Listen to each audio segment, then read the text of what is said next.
Welcome back everyone. Today we're taking a look at the best Pokemon fan games and ROM hacks released or updated in November of 2024.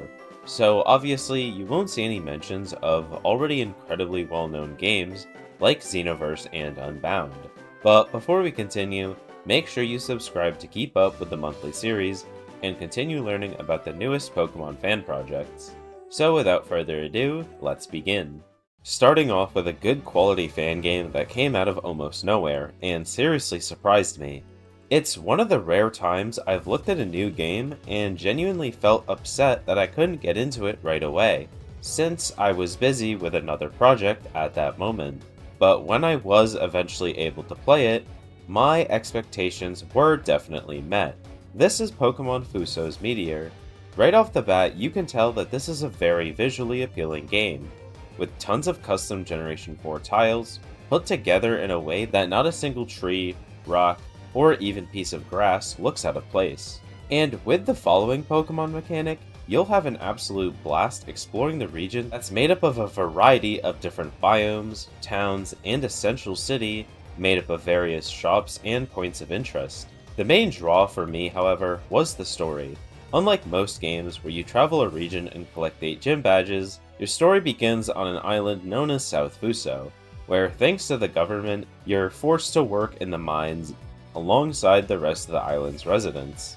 Of course, for the sake of the story, you'll eventually escape and have a shot at competing in the Dragon's Cup, a prestigious and definitive competition where the world's best Pokemon trainers strive to prove themselves on the big screen. Outside of just the story and the graphics, Fuso's Meteor comes with a plethora of quality of life and exciting gameplay changes. First of all, EVs can be allocated and changed at any point in the stat menu, and vitamins now raise IVs instead, so say goodbye to those days of hunting for a Pokemon with the perfect stats. A plethora of items, abilities, and moves have been buffed, with a few Pokemon even receiving some type and stat changes. There are even some new items that you can buy in the big city that buff the stats of a lot of weaker or less desirable Pokemon, making now a better time than ever to use some of those mons you've never used on your team before. The game is built for many kinds of players, with 3 different difficulty modes and an enhanced AI to make the battles feel a lot more alive. Finally, there's a wide variety of Pokemon to be obtained, with the current dex containing about 350 of them across the first 8 generations, but mostly focuses on the first 5. Pokemon Fuso's Meteor is currently about 60% completed, with 8 story chapters. I highly suggest you give it a go, no matter what kind of player you are.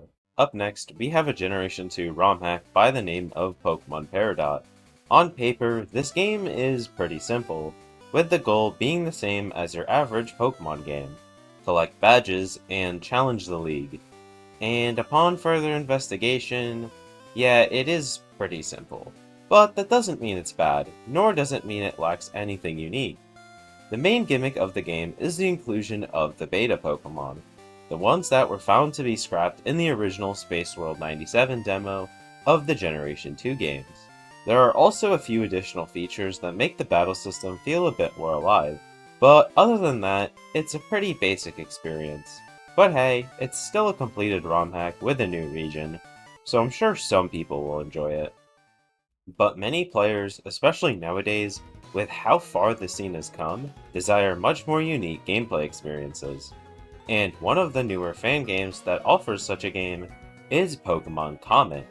Now, I've actually had my eyes on this game for quite some time now, so finally being able to properly get my hands on it was very nice.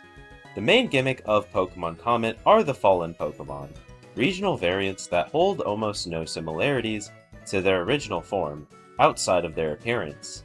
If there's anything I love as much as Fakemon, it's custom forms of existing Pokemon. And I can certainly say that the ones in this game do not disappoint at all, and I appreciated how encountering them felt more special than just finding them in the tall grass. But these new variants aren't all the game has to offer. The new region of Zyro is very beautiful, put together with a collection of custom Generation 3 tiles, and overworld items sharing the same icon as the actual item, a very nice touch that made exploration a lot more exciting. There are even some additional quality of life features, like the EXP All and even some new abilities for existing Pokemon to spice up the battles even more. But Pokemon Comet is a very exciting game, and I have a lot of hopes for its future. The current version has only 2 gym badges to be obtained, but I certainly suggest giving it a try if you aren't afraid of unfinished games. Up next, we have a game called Pokemon Bioterror, a fan game heavily inspired by Pokemon Reborn and Rejuvenation. As of posting this video, its release was actually less than 24 hours ago, and almost didn't end up in this video, but after giving it a go, I decided to include it at the last minute. In Bioterror, you don't begin your adventure in your home or in a moving truck, but instead in the basement of an evil team's base. Now, I'm going to warn you that the first chapter of the story is filled with a lot of information, and certainly isn't the way you'd expect a Pokemon story to start. But afterwards, the game's pacing feels a lot smoother, so I hope you don't end up putting it down before that. The region is very fun to explore, with a lot of different areas and towns that look quite different from your average Pokemon one. But what kept my interest the most were the Fakemon, regional variants, and even new convergent forms. They all looked great, and even if you aren't a fan of them, you'll also have a collection of Pokemon from all 9 generations to capture. Overall, Pokemon Bioterror was a really unique experience, and currently has 3 chapters, or 9 hours of gameplay content available. Since its original release, we've seen a lot of different ROM hacks trying to imitate Radical Red.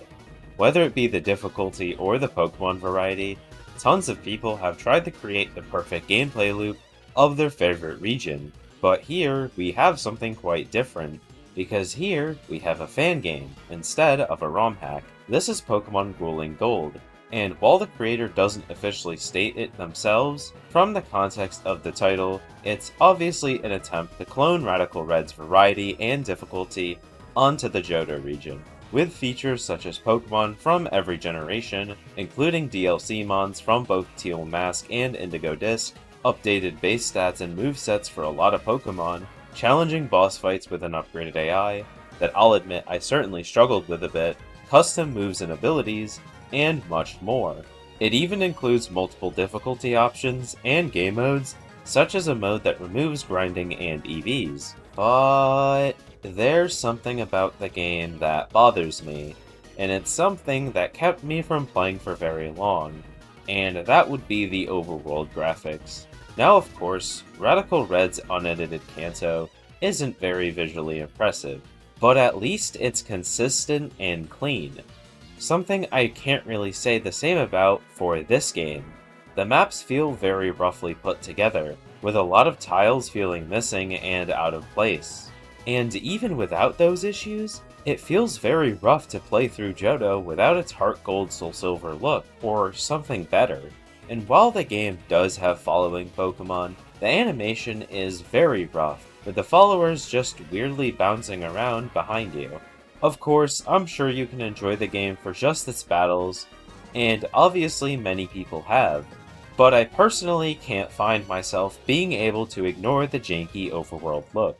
But that's going to be about it for this video. If you enjoyed, of course be sure to subscribe, and if you want to learn how to play the fan games in this video on your PC or Android device, then be sure to check out the video on the top left. Anyways, have a nice rest of your day, and goodbye!